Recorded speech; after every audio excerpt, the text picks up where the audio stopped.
OK, takže dneska se tady podíváme na video o definitivním konci Mineru. Miner, najväčší Minecraft server v histórii československej scény. Založil ho gamer a okamžite zhromaždil desiatky známych youtuberov. Videá z tohoto serveru dobili YouTube a vyrástla na nich celá generácia detí. Teraz je však situácia úplne iná. Sledovanosť spadla a nikto už z Mineru netočí.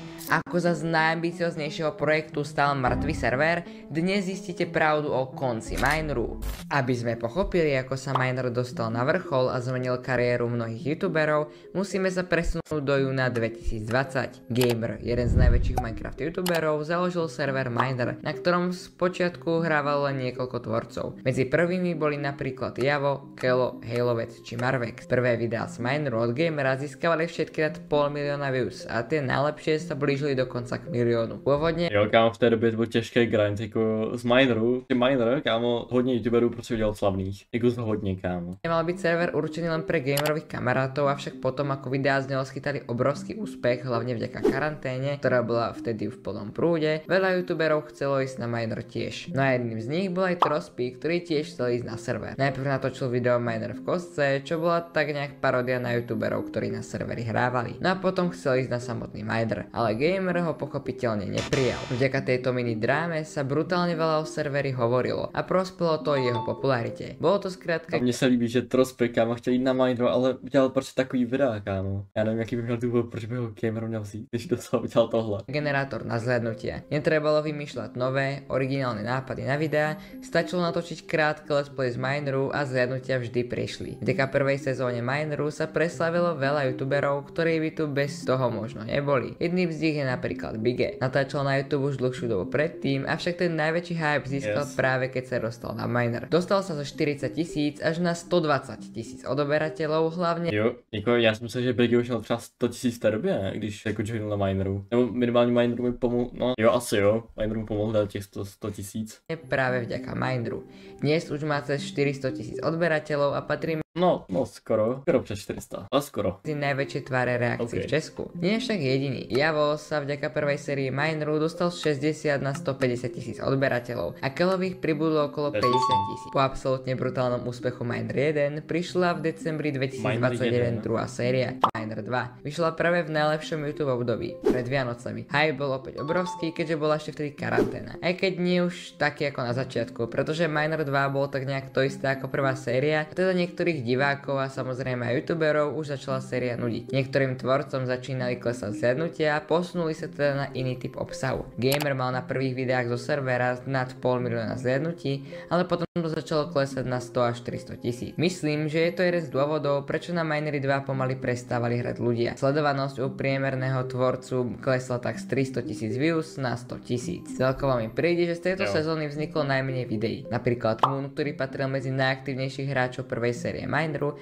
na tej druhej prestal hrať veľmi skoro. Kým z prvej sezóny natočil skoro 60 videí, z Mineru 2 vydal len 15 videí a zo pár streamov, čo je dosť. Jo, tak prostě kámo u těchhle serverů, jako je Miner nebo SMPčka prostě, tak jako je normální, že prostě ta první část je většinou ta nejlepší, minimálně jako nejlepší na views, protože to je prostě nějaký nápad a pak už prostě ta druhá sezóna už není prostě to ono, co bylo to první a už jako lidi ví, o čem to je. Ale prostě můžou to změnit, ale víc jako je to dost těžší. Třeba jako SMP, kámo, nevím jak to je s ním, protože to nebyl až tak jako velký server, ale spíš jako průměrný, mezi malými a velkými youtubery. A řekl bych jako, že tohle SMP docela se drží u té dvojky, to se jako docela odlišuje podle mě.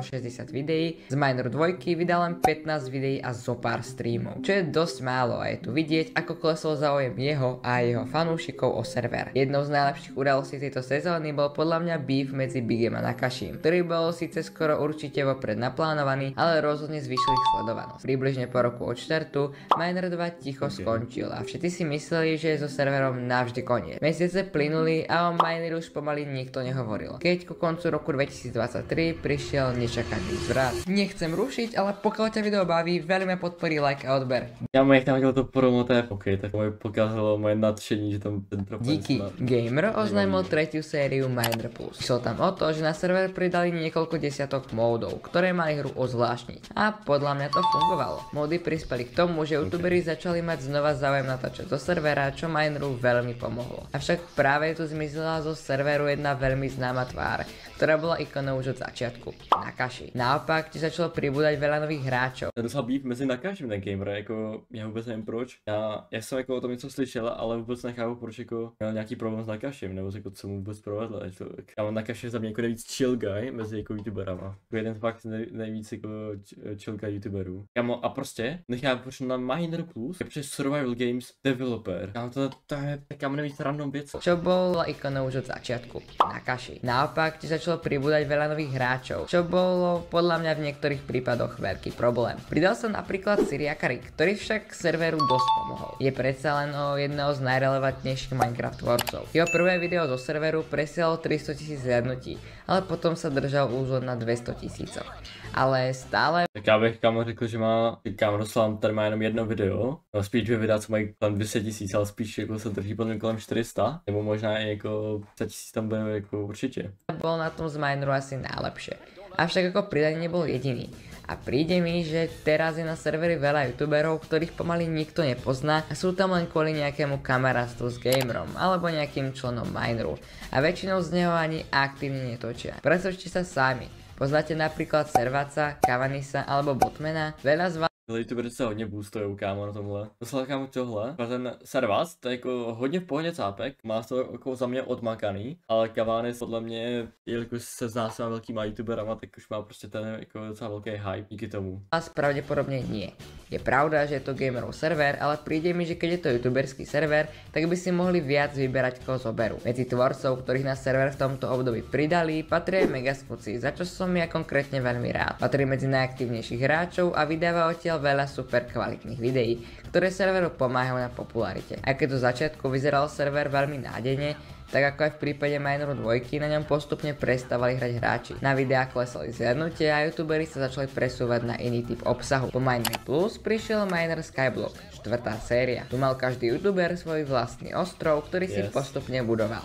Opět pribudlo několik nových hráčů. Co bylo na Mineru? Je jako, já už v ten Miner Plus nebo Miner Skyblock jako vůbec nesledoval, ale jako slyšel jsem o tom, že tam Skuci byl. Protože jako já vím, že jsme udělali jako svoji vlastní sérii, a to jsme udělali společně s tím Vetrixem a s dalšíma youtuberama, že jsme udělali Miner Skyblock. Já jsem to byla kopie Mineru, ale já jsem vydal 3 videa, to jsem dal pak do neveřejných, protože se mi vůbec nelíbily. Nechal jsem to originální video, kde jsem udělal úvod z toho, jak vypadá fake Miner. Jak se mi to jako vůbec nelíbilo a chtěl jsem tam pokračovat.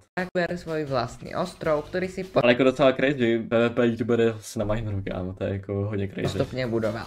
Opäť pribudlo niekoľko nových hráčov, tentokrát zo pár členov admin týmu na serveri Survival Games.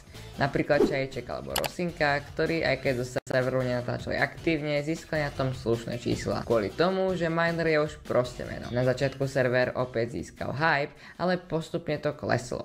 Začiatkom leta roku 2025 sa youtuberi vydali na draka a odvtedy je ticho. A keď som hľadal čo najlepšie ako som mohol, odvtedy žiaden youtuber nevydal žiadne video z Mineru. Aj keď minimálne podľa stránky miner.cz server stále funguje. Neviem úplne čo sa s serverom stalo, ale príde mi, že každú ďalšou sériou sa situácia zhoršuje a zhliadnutia klesajú. S každou novou sériou sa starí fanúšikovia cítili čoraz menej spokojní a noví hráči často neprinášali nič, čo by ich zaujalo. Server sa postupne stal miestom, kde sa ľudia bavili menej a sledovanosť držali už len známi youtuberi, nie samotný obsah. Hlavnými dôvodmi sú koniec pandémie, to, že niektorí diváci už vyrástli, že už to nie je niečo nové a celkovo úpadok Minecraft youtuberov. Avšak nevyrástli len diváci, ale aj tvorcovia, ktorých už dnes Minecraft asi až tak nebaví a bez toho nemôžu tvoriť taký dobrý obsah, aký by tvorili z niečoho, čo by ich bavilo dosť viac. Ďalším dosť podstatným dôvodom je odchádzanie niektorých tvorcov, pretože v dnešnej dobe veľa youtuberov už prechádza na ľahší content ako sú reakcie alebo IRL obsah a YouTube Shorts. Avšak ich o mnoho viac a mám o tom celé samostatné video. Teraz sa blíži to obdobie, kedy by sme mohli očakávať ďalšiu sériu. Avšak s tým prichádza otázka, či sa do toho gamer vôbec pustí. Predsa len, posledná séria už nebola skoro vôbec taká úspešná ako tie predchádzajúce. Tiež tu prichádza otázka, o čom by bola prípadná 5. sezóna. Nenapadli buď nejaké moderné módy, čiže nejaké autá a tak, alebo realistický Minecraft. čiže pridanie módov, ktoré hru Tak já mám nerozhodnout každý, jako. Já mám tohle, jako ten hráčský Minecraft doslova, to bych ani nerozhodl já. Musíte teda strašně moc výkonu a minimálně ten server taky. Právě reálnou. Bolo by to síce originálne, ale tým, že je Miner ako youtuberský server, čo sa týka zhliadnutí už podľa mňa úplne vyžmýkaný, tak si myslím, že asi treba prísť niečím o dosť odlišným, čo by mohlo znovu pobaviť divákov. Ale nezabúdajme, keby nebolo Mineru, tak by československý YouTube nevyzeral vôbec tak, ako vyzerá.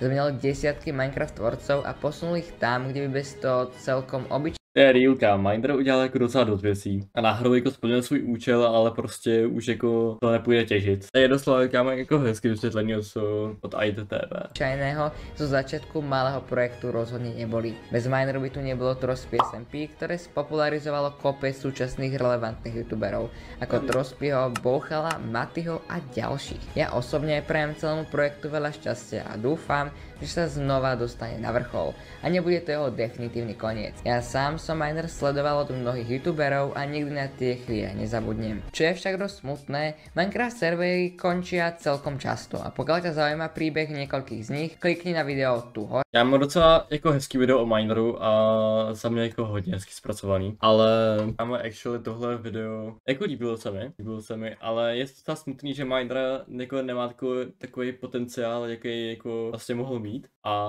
vlastně, že už jako, kdyby prostě vytvořil Gamer a už nějakou hodně zajímavou verzi Mineru, tak je jasný, že to prostě neudrží dlouho, jako prostě tak to je a tak to bude.